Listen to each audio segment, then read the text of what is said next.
საუკუნის ძარცვის ავტორების 6 ქართველი საქმის განხილვა თბილისის საქალაქო სასამართლომ ცოტა ხნის წინ დაიწყო. თურქეთის ქალაქ ორდიშის საიუველირო მაღაზიიდან გატანილი 6 კილოგრამი ოქროს გამო დამნაშავეებს ქართული კანონმდებლობა გაასამართლებს. ეჭვმიტანილთა ადვოკატები უკვე პირველ განცხადებებს აკეთებენ, როგორც ცნობილია, მძარცველებმა მოახერხეს 8 მეტრიანი გვირაბის გათხრა და დაცვის სამსახურმა ამ ძარცვის შესახებ ვერაფერი შეიტყო, ხოლო კონსტიტუციური უსაფრთხოების დეპარტამენტმა ცოტა ხნის წინ დამნაშავეების საქართველოში დააპატიმრა და სწორედ ამიტომ მათ ქართული სასამართლოს წინაშე მოუწევთ წარდგომა.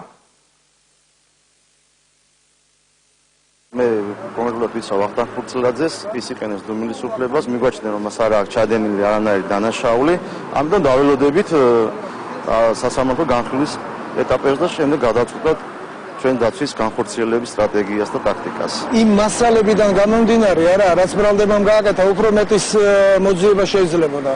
უფრო მეტი მტკიცებულების შექმნა, რაც ბრალდებამ ვერ გააკეთა.